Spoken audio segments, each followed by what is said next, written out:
کہ میں نے سرکار دو عالم صلی اللہ علیہ وسلم کو اتنا زور سے ہنستے ہوئے نہیں دیکھا کہ آپ صلی اللہ علیہ وسلم کا تالو نظر آئے، بلکہ آپ صلی اللہ علیہ وسلم مسکراتے تھے۔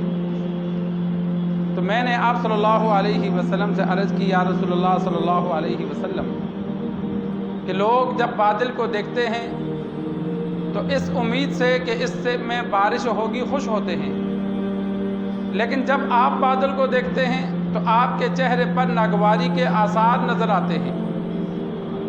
تو آپ صلی اللہ علیہ وسلم نے فرمایا کہ ایک قوم نے جب عذاب دیکھا تو انہوں نے کہا یہ خوب بارش برسے گی۔ آپ صلی اللہ علیہ وسلم نے فرمایا کہ ایک قوم کو ہوا کے ذریعے عذاب دیا گیا، اور ایک قوم نے جب عذاب دیکھا تو انہوں نے کہا یہ بل ہوا عارض ممطرنا، یہ بادل ہیں ہم پہ خوب برسیں گے۔ تو میں مطمئن نہیں ہوتا، یعنی مجھے خوف رہتا ہے کہ کہیں ان بادلوں میں اللہ کا عذاب نہ ہو۔ سرکار دو عالم صلی اللہ علیہ وسلم کا فرمان امام بخاری رحمہ اللہ نے سورۃ الاحقاف واذکر اخا عاد، قوم عاد کے تذکرے میں قوم عاد کے بارے میں جو آیات نازل ہوئیں، ان میں سرکار دو عالم صلی اللہ علیہ وسلم کی اس فرمان کو نقل کیا۔ قوم عاد مضبوط انہوں نے محلات بنائے، مضبوط گھر بنائے، قوت والے لوگ تھے۔ ہود علیہ السلام نے سمجھایا لیکن باز نہ آئے، تو ان پر جو عذاب آیا، 3 سال اللہ نے بارش کو روک دیا، اور 3 سال کے بعد ان لوگوں نے اپنا وفد بیت اللہ بھیجا کہ وہاں جا کر دعا کرے۔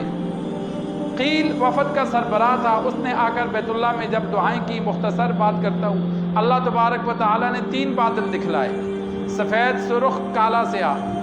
تو اس نے کالے سیاہ کو پسند کیا۔ تو جب وہ بادل ان کے علاقوں میں آئے تو لوگ جمع ہوئے، خوش ہوئے کہ اب یہ بادل خوب برسیں گے۔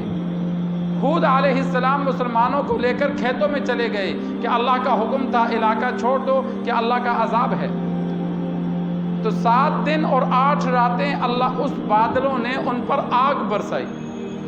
وہ بادل نہیں تھے بلکہ وہ آگ تھی، وہ اللہ تبارک و تعالیٰ نے آسمان سے ان پر 8 دن 7 دن 8 راتیں ان پر وہ آگ برسی، جس کی وجہ سے وہ سارا علاقہ خاک ہو گیا، سب کو اللہ نے جلا دیا۔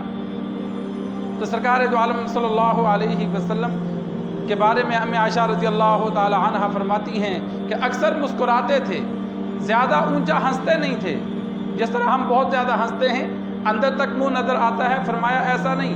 آپ صلی اللہ علیہ وسلم کے چہرے پر اکثر مسکراہٹ رہتی تھی، لیکن کوئی بات اچھی نہ لگے تو آپ صلی اللہ علیہ وسلم کے چہرے کا رنگ سرخ پڑ جاتا، دیکھنے والا سمجھ جاتا کہ یہ بات آپ صلی اللہ علیہ وسلم کو اچھی نہیں لگی۔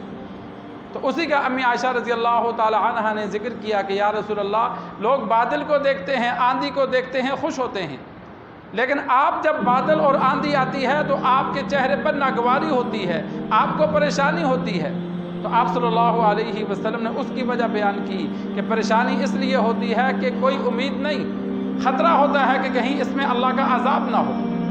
اسی وجہ سے سرکار دو عالم صلی اللہ علیہ وسلم آندھی یا تیز بارش ہوتی تو مسجد میں آ کر نماز پڑھتے، زلزلہ آتا پھر نماز پڑھتے، کوئی مصیبت آتی پھر نماز پڑھتے۔ اور ہمارا کیا حال ہے کہ ہم مصیبت آتی ہے تو دنیا کے سارے کام کریں گے لیکن اللہ کی طرف رجوع نہیں کریں گے۔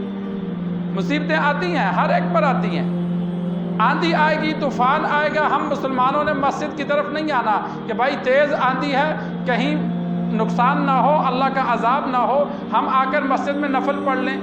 بارشیں بہت تیز ہو گئیں، روکنے کے لیے، زحمت سے بچانے کے لیے، رحمت کے لیے آ کر اللہ سے معافی مانگے، نماز پڑھ لیں۔ کوئی بھی حادثہ ہو جائے، مصیبت آ جائے، ہم سارے دنیا کے کام کرنے کے بعد جب دیکھتے ہیں کہ اب کوئی بچنے کی امید نہیں، پھر کہتے ہیں مولوی صاحب دعا کرنا۔ ہم آخر میں اللہ کی طرف آتے ہیں، حالانکہ اصول یہ ہے کہ پہلے اللہ کی طرف انسان آئے۔